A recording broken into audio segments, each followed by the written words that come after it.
Hello dear students, how are you doing? I hope that you have watched that video for lecture number 1, water chemistry, and today I am here to present before you the lecture 2. And in this lecture, in continuation to the previous lecture, we would be continuing with the external treatment. So in the external treatment process of water treatment, we have started with zeolite process. In the previous lecture, we have covered the concept and the process of zeolite process. So today we are going to start with some numerical problems related to zeolite process, and then we will continue with another external treatment method, which is ion exchange process. Let us consider this very simple question. इस question में हम देखेंगे कि हमें hardness calculate करनी है ppm में, right? तो इस पूरे क्वेश्चन को पहले हम लोग पढ़ लेते हैं. 100 ml of water sample has a hardness equivalent to 12.5 ml of 0.08 normal magnesium sulfate, right? So here you can see that the volume as well as the normality of magnesium sulfate has been given, and it is equivalent to the hard water sample, and the volume of hard water sample has been given, but we do not know the normality of the hard water sample solution.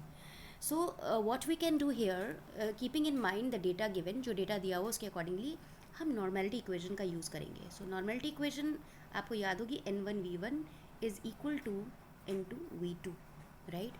So in that way we are going to use this formula, and here you can see that N1V1 for water sample is equal to N2V2 for magnesium sulfate solution. So N1 we have to find it out. N2 is 0.08, it has been given. V2 is 12.5 ml, it has also been given. It is related to volume of magnesium sulfate solution, and the volume of water has also been given, which is V1. So we first of all we calculate the value of N1, that is normality of water, hard water sample, and then we can very easily calculate the hardness of water sample. How? We know that the strength is always expressed in terms of grams per liter. So first of all we will determine the strength of hardness causing substance. So in that way hardness of water sample is equals to, we know the formula, strength is equals to normality into equivalent weight, right? So normality को equivalent weight से आपने multiply कर दिया. Normality यहाँ पर आपने ये निकाली हुई है. Equivalent weight of calcium carbonate लेंगे क्योंकि हम कैल्शियम कार्बोनेट इक्वलेंट के टर्म्स में एक्सप्रेस कर रहे हैं. सो 50 इसका इक्वलेंट वेट हो गया, and then we get 0.5 grams पर litre. But remember the hardness is always expressed in the unit milligrams per liter. So again you have to multiply it by 1000, and then you'll get 500 milligrams per liter or 500 ppm. I hope it is clear. So this question is related to the normality equation, using the normality equation and then finding out the value of hardness. इस second question को अगर हम देखेंगे तो ये zeolite softener से related है. Students, अगर आपको जियोलाइट सॉफ्टनर याद होगा तो उसमें एक हमने कॉम्पैक्ट एपरेटस यूज़ किया था, और जिसमें टॉप से हम हार्ड वाटर ऐड कर रहे थे और जो बॉटम से वाटर निकल रहा था वो सॉफ्ट वाटर था. जियोलाइट सॉफ्टनर के रीजनरेशन के लिए भी हम लोग NaCl यानी 10% ब्राइन सोल्यूशन का यूज़ कर रहे थे, right? So let us have a look at this question. इस क्वेश्चन में हम क्या देख रहे हैं कि एक हार्ड वाटर है 10,000 लीटर जो कि हमने जियोलाइट सॉफ्टनर में से पास किया, राइट? और सॉफ्टनर के रीजनरेशन के लिए हमें NaCl की आवश्यकता हुई. अब ये NaCl का हमने 150 लीटर वॉल्यूम लिया, राइट? और उस NaCl सोल्यूशन की स्ट्रेंथ भी दी हुई है, यानी 1 लीटर सोल्यूशन अगर NaCl का लिया है तो उसमें 50 ग्राम NaCl डिजॉल्व है. सो this is the strength of NaCl solution, but volume हमने टोटल जो NaCl का यूज़ किया वो 150 लीटर है, राइट? तो इसके बेसिस पे हम देखेंगे कि जो हमने total 10,000 litre of hard water लिया है वो किसके इक्वलेंट है? NaCl सोल्यूशन के, जिसका हमने वॉल्यूम लिया 150 litre of NaCl solution, right? So 1 litre of water में 50 ग्राम्स NaCl है.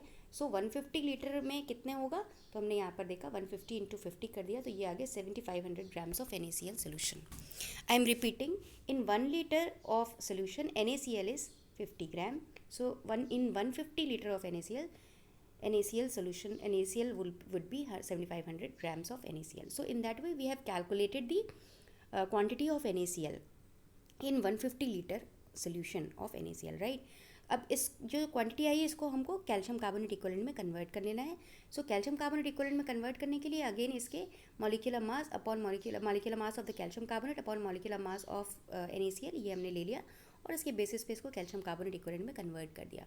If you remember, if we are going to have the hardness in terms of calcium carbonate equivalent or any quantity in terms of calcium carbonate equivalent, then we have to multiply the quantity with the multiplication factor, और यहाँ पर ये multiplication factor है, right?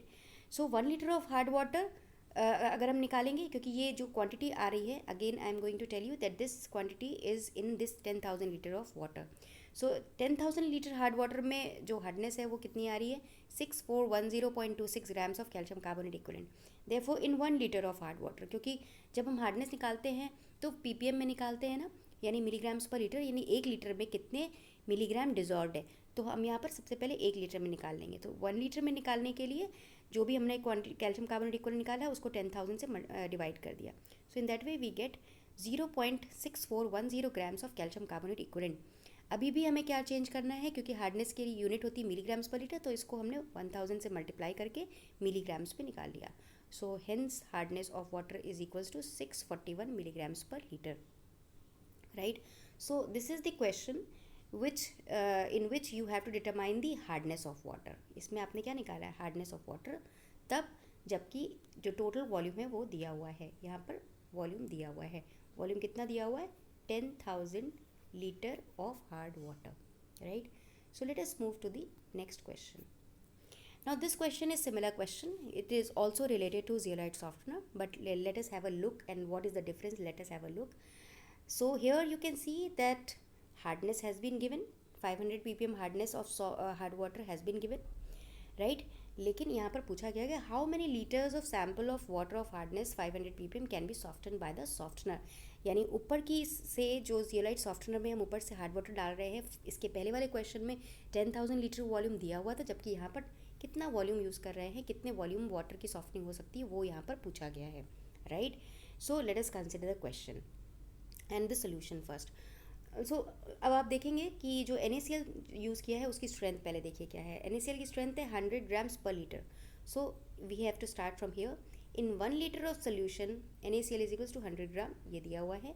इसलिए जो total NaCl का volume litre use हुआ है वो है 200 लीटर. तो 200 लीटर में हम पहले निकाल लेंगे. In 200 litre of solution NaCl is equals to 100 into 200, यानी 20,000 ग्राम्स ऑफ NaCl. अब इसको कैल्शियम कार्बोनेट इक्विवेलेंट तुरंत कन्वर्ट कर दिया, अगेन मल्टीप्लिकेशन फैक्टर से मल्टीप्लाई कर दिया इसको, और we get the calcium carbonate equivalent, right. अब कैल्शियम कार्बोनेट इक्विवेलेंट जब आ गया तो ये जो हार्डनेस है, राइट, अब वो हमें कैलकुलेट नहीं करनी, क्योंकि हार्डनेस ऑलरेडी दिया हुआ है. क्या दिया हुआ है, 500 ppm. 500 ppm का मतलब 500 मिलीग्राम्स पर लीटर. तो 500 मिलीग्राम प्रेजेंट है 1 लीटर में, तो इतने मिलीग्राम प्रेजेंट होगा. इसको मिलीग्राम में कन्वर्ट कर लेंगे, ग्राम से इसको मिलीग्राम्स में कैसे कन्वर्ट करेंगे, 10³ यानी 1000 से मल्टीप्लाई कर देंगे. So this gram milligram of hardness is present in, इसको आपने 500 से डिवाइड कर दिया and we get the answer. So 34188 litre of hard water. Hence the softener can soften 34188 litres of hard water, right. So again you must remember that in both the questions, right, the either the hardness is given, then you have to calculate the volume, or the volume is given, then you'll have to calculate the hardness, right. So आप इन दोनों तरह के question को तैयार करिए, क्योंकि इन दोनों में से किसी भी एक तरह का क्वेश्चन एग्जामिनेशन में पूछा जा सकता है. So after considering the numerical problems related to zeolite softener, let us come to the another method, and this method, ion exchange method or demineralization process of water softening, is under external treatment method, right. So we have already considered that there are two main methods, internal treatment and external treatment of water treatment. So we are talking about external treatment first. So under external treatment we have considered zeolite process, and this is the second method, which is ion exchange process. So let us see what this process involves, right. So the process of complete removal of all ions present in water is called demineralisation. ऐसी process जिसमें सभी ions का removal हो जाता है और इसमें ion exchange रेजन्स का यूज़ होता है, इसीलिए इसका नाम होता है आयन एक्सचेंज प्रोसेस, राइट. और इस प्रोसेस में एक्चुअली क्या होता है कि जो आयन एक्सचेंज रेजन्स में कैटायंस या एनायंस प्रेजेंट होते हैं, उनका एक्सचेंज हो जाता है वाटर में प्रेजेंट हार्डनेस कॉजिंग आयंस के साथ, राइट. तो वाटर में जो भी कैटायंस और एनायंस प्रेजेंट होते हैं, उनका आयन एक्सचेंज रेजन्स में जो भी कैटायंस और एनायंस इन जनरल इसमें H प्लस या OH माइनस आयंस होते हैं, उनके साथ रिप्लेसमेंट हो जाता है. So there is an exchange of cations and ions present in hardness causing molecules of water with ion exchange resins. Ion exchange resins के H प्लस और OH माइनस आयन से एक्सचेंज हो रहा है. Now what is ion exchange resin? So ion exchange resins are insoluble, cross-linked, long-chain organic polymers with a micropolar structure, and actually these are copolymers. Copolymers मतलब दो different monomers को आपस में combine करके एक क्रॉस लिंक्ड पॉलीमर बनाते हैं और उसमें फंक्शनल ग्रुप्स होते हैं जो रिस्पॉन्सिबल होते हैं आयन एक्सचेंज के लिए. सो इसको आगे भी हम लोग डिस्कस करेंगे कि ये कैसे प्रोसेस हो रही है. और जनरली जो हम लोग यूज़ करते हैं वहाँ पर वो है स्टायरीन डाइविनाइल बेंजीन कोपॉलीमर्स, या फिर कुछ और पॉलीमर्स भी यूज़ कर सकते हैं जैसे फिनोल फॉर्मेल्डिहाइड रेजिन्स. सो अगर हम आयन एक्सचेंज रेजिन्स की बात करें, सो दीज आर कोपॉलीमर्स, और यहाँ पर हमने स्टायरीन और डाइविनाइल बेंजीन को दो मोनोमर्स को अगर कंबाइन कर दिया तो इनके कोपॉलीमराइजेशन से कोपॉलीमर मिल रहा है, और इसी को यहाँ पर हम यूज़ करते हैं आयन एक्सचेंज रेजिन की तरह. Right. So here we can see that the functional groups attached to the resins may be acidic और बेसिक. अभी हमने बात की कि जो हमने कोपॉलीमर ये बनाया, राइट, उसमें कुछ फंक्शनल ग्रुप्स हम अटैच करते हैं, चाहे उसका कार्बोक्सिलेशन या सल्फोनेशन करा के, और जिसके बेसिस पे हम ये देखते हैं कि ये फंक्शनल ग्रुप जो होते हैं वो या तो एसिडिक हो सकते हैं या बेसिक हो सकते हैं. और इसके बेसिस पे ये रेजिन्स भी दो तरीके के हो सकते हैं. एक होता है कैटायन एक्सचेंज रेजिन, दूसरा होता है anion exchange resin. Right. Let us see what do we mean by cation exchange resin and anion exchange resin. So first of all, we have to consider this diagram. So in this diagram what we can see here, that this is styrene divinyl benzene copolymers. So there are two cases, A and B. So A is cation exchange resin, right? This is cation exchange resin and this is anion exchange resin, right? So in cation exchange resin you can see that there are functional groups, sulfonic acid group. So H plus ions are present, SO3 minus H plus, SO3 minus H plus. So at the free end of the molecule or the copolymer we have attached sulfonic acid groups. Similarly instead of sulfonic acid group we can have COOH, carboxylic acid group as well. So ऐसे groups जिनमें H plus ions यानी sulphonic acid या acidic groups present होते हैं ये cation exchange resins कहलाते हैं. Right. अब ये कैटायन एक्सचेंज रेजिन्स का फॉर्मेशन कैसे हो रहा है ये भी एक बार हम लोग समझ लेते हैं. यहाँ पर देखिए ये है C6H5 CH2, right. C6H5 CH double bond CH2 जो कि बाद में ये पॉलीमराइज हो रहा है किसके साथ, स्टायरीन डाइविनाइल बेंजीन, यानी बीच में बेंजीन रिंग है और इसके दोनों तरफ CH2 ग्रुप थे. राइट. सो इन दोनों को आपस में बहुत सारे इसके मॉलिक्यूल्स आपस में पॉलीमराइज करके एक क्रॉस लिंक्ड पॉलीमर यहाँ पर ये कोपॉलीमर मिल रहा है. अभी इस क्रॉस लिंक्ड कोपॉलीमर को जब हम सल्फोनेशन कराते हैं तो इसमें ये सल्फोनिक एसिड ग्रुप्स का अटैचमेंट हो जाता है. Sulphonic acid group, sulphonic acid group, sulphonic acid group. Right. Similarly this is again styrene divinyl benzene copolymer, और यहाँ पर इसका एमिनो मेथाइलेशन कराते हैं तो यहाँ पर आप देखेंगे कि CH2NMe3 प्लस Cl माइनस यानी क्वाटर्नरी अमोनियम हाइड्रोक्साइड ग्रुप होता है. यहाँ पर जो Cl माइनस है अगर इसमें NaOH के साथ रिएक्शन कराएंगे तो क्लोराइड आयन की जगह पे OH माइनस आयन आ जाएगा, और इस तरह से हम देखेंगे कि इसमें बेसिक फंक्शनल ग्रुप्स अटैच्ड हो जाते हैं. सो जब बेसिक फंक्शनल ग्रुप्स अटैच्ड होते हैं तो इसको बोलते हैं एनायन एक्सचेंज रेजिन, और अगर एसिडिक फंक्शनल ग्रुप्स अटैच्ड होते हैं तो इसको बोलते हैं कैटायन एक्सचेंज रेजिन. सो आप लोग ये डायग्राम बना के खुद देखिएगा, और यहाँ पर CH2NR3 प्लस OH माइनस लिखेंगे जिससे कि हम ये देख पाएंगे कि यहाँ पर अगर ग्रुप है तो यहाँ पर H प्लस आयन एक्सचेंज हो सकता है कैटायन से, और यहाँ पर OH माइनस आयन या फिर Cl माइनस आयन जो हार्डनेस कॉजिंग सब्सटेंसेस हैं या एनायन से उनके साथ इनका एक्सचेंज हो सकता है. अभी और इसको थोड़ा क्लियर होगा जब हम आगे देखेंगे. तो पहले वन बाय वन हम लेते हैं कैटायन एक्सचेंज रेजिन को. So again we have to describe it. Cation exchange resins are resins containing acidic functional group जैसे कि COH and SO3H et cetera. So these are known as cation exchange resins. Right. Basically क्या है, ये styrene divinyl benzene copolymer है, जैसे हमने अभी आपको पहले की स्लाइड में दिखाया कि ये जो इनका स्केलेटल स्ट्रक्चर है, जो मेन स्ट्रक्चर है वो स्टायरीन डाइविनाइल बेंजीन कोपॉलीमर का होता है, और उनका सल्फोनेशन करा के या कार्बोक्सिलेशन करा के इसमें हम या तो फिर SO3H ग्रुप ऐड कराते हैं या COH ग्रुप ऐड करा देते हैं, जिससे ये केपेबल हो जाते हैं, ये सक्षम हो जाते हैं कि ये हाइड्रोजन आयंस जो इसमें प्रेजेंट होते हैं इनका एक्सचेंज हो जाए वाटर में प्रेजेंट कैटायंस के साथ, and these cations are hardness causing cations, for example calcium ions and magnesium ions.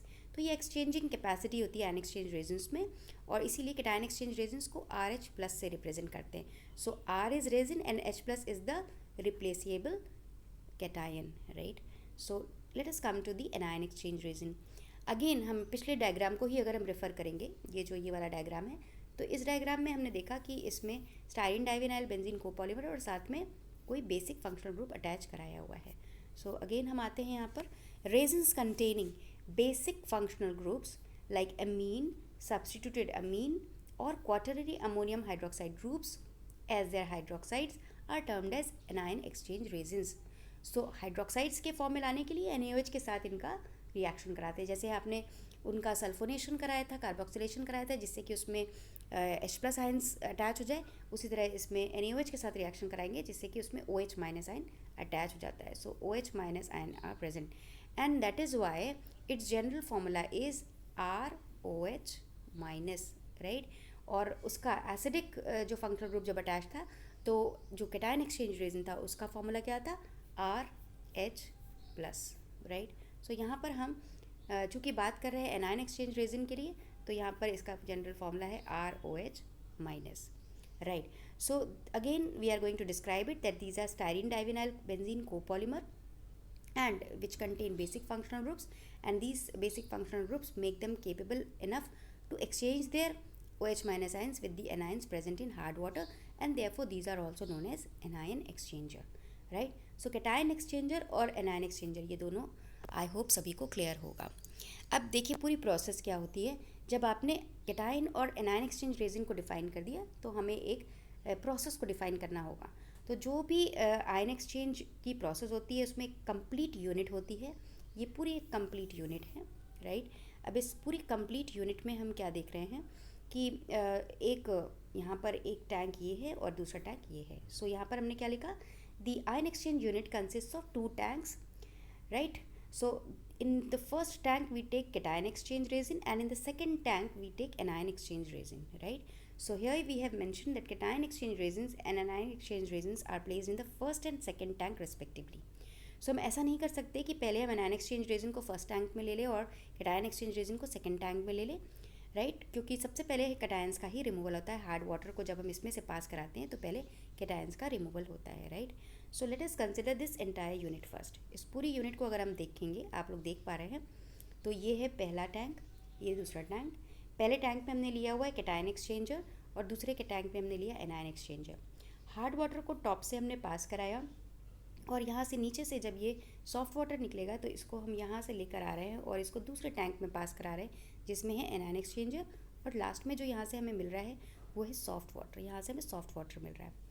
साथ में आप ये देख रहे हैं कि जो कुछ वॉशिंग्स हैं वो उनको एलिमिनेट करने के लिए वो यहाँ से हम निकाल सकते हैं, यहाँ से निकाल सकते हैं, राइट।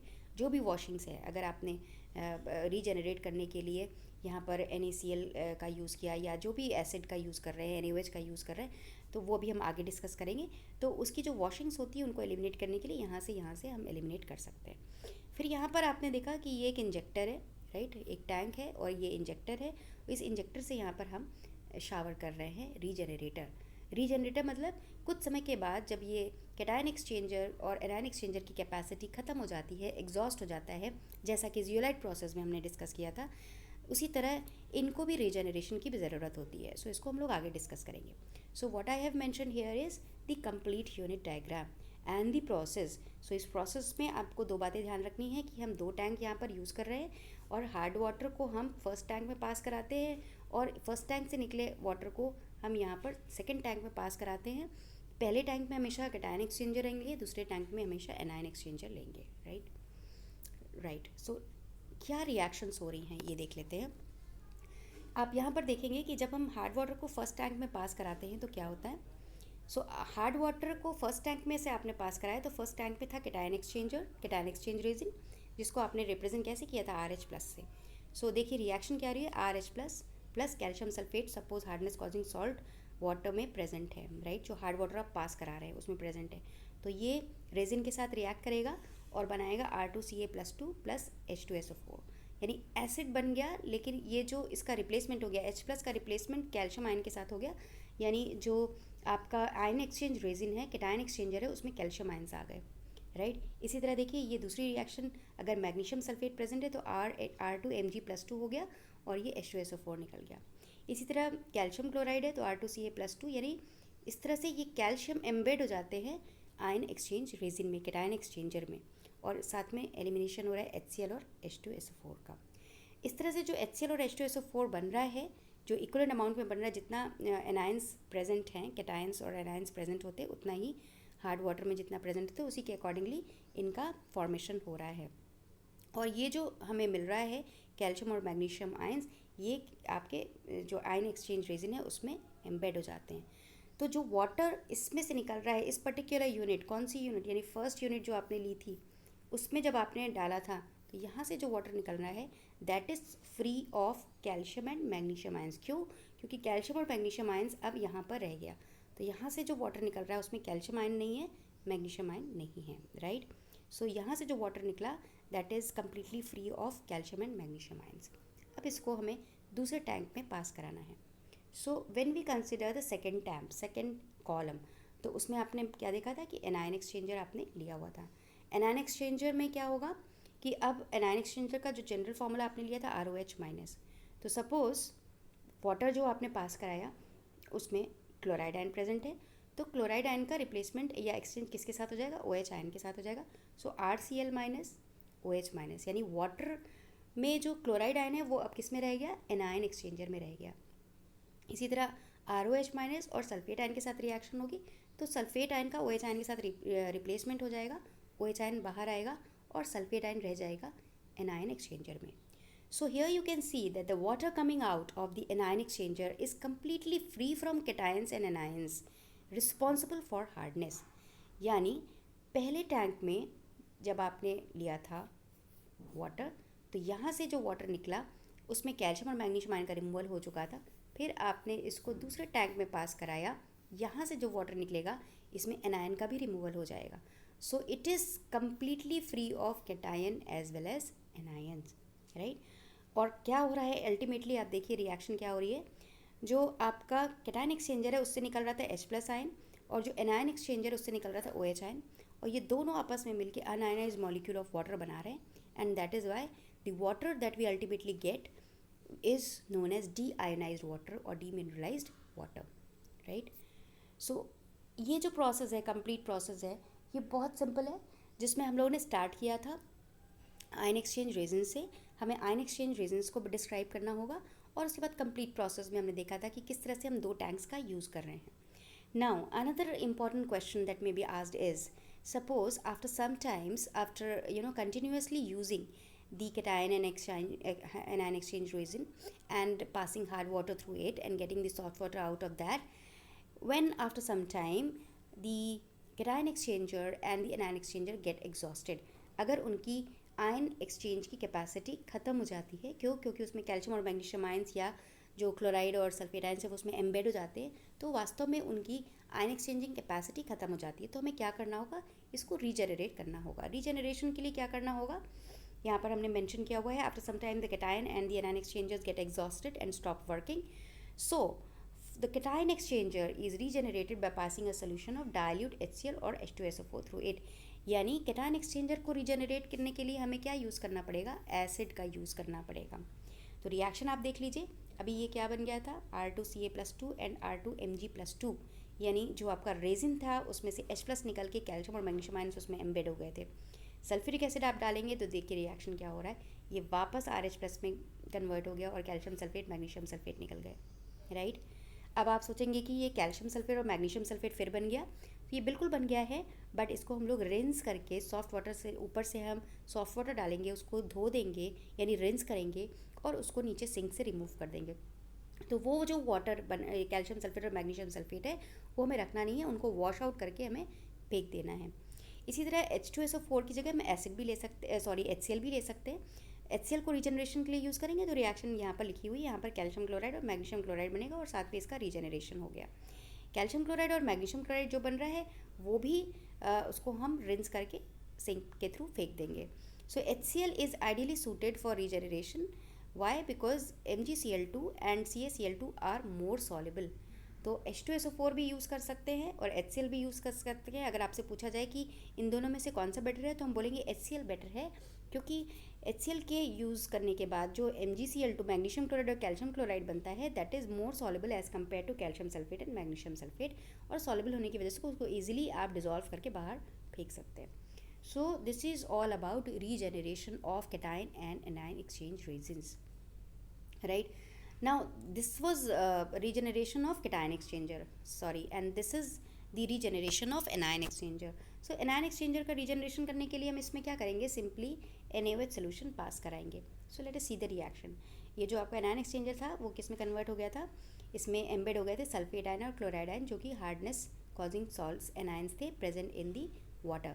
तो जो भी एनायंस थे वो इसमें एम्बेड हो गए थे. जब आपने NaOH इसमें से पास करा है तो again it is converted into ROH minus, that is इसका रीजनरेशन हो जा रहा है और बन क्या रहा है Na2SO4 NaCl. तो हम इसको क्या करेंगे, इसको भी रिंस करके वॉशिंग्स को सिंक में फेंक देंगे, right. So these washings are led to the sink and the regenerated exchanger is ready for further use.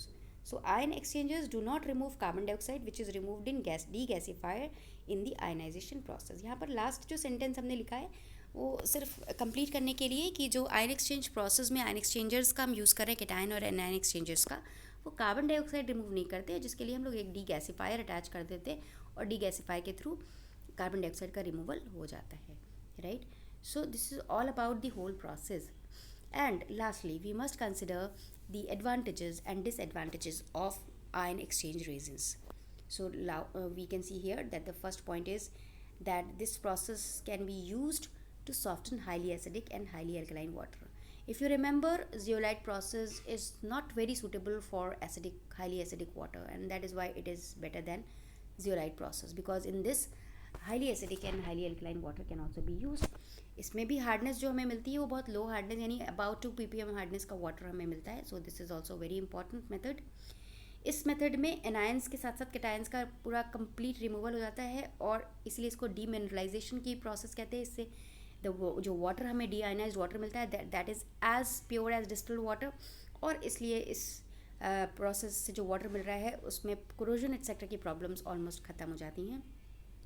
कुछ डिसएडवांटेजेस होते हैं, जैसे आपने देखा कि इक्विपमेंट जो है काफ़ी लार्ज होता है, जबकि जियोलाइट सॉफ्टनर में इक्विपमेंट थोड़ा कॉम्पैक्ट होता था. उसके कंपैरिजन में ये कॉस्टली होता है और कॉस्टली केमिकल्स भी रिक्वायर्ड होते हैं जो हम यूज़ कर रहे हैं यहाँ पर एसिड और NaOH का यूज़ कर रहे हैं. So these are costly chemicals which are used for the regeneration of cation and anion exchange regions.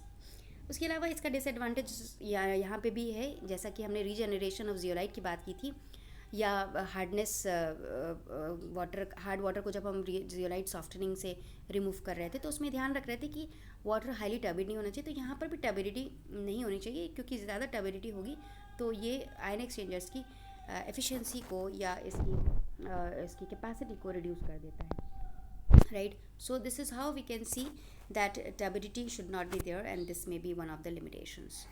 So in the upcoming lectures we will discuss about the next external treatment process, which is lime soda process.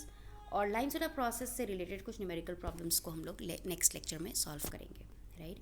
So I hope today you have got better idea, clear idea in fact about some problems related to zeolite process and also ion exchange process. In the next lecture, be ready, and after watching the first and second videos, let us meet once again in the third lecture of water chemistry. Thank you.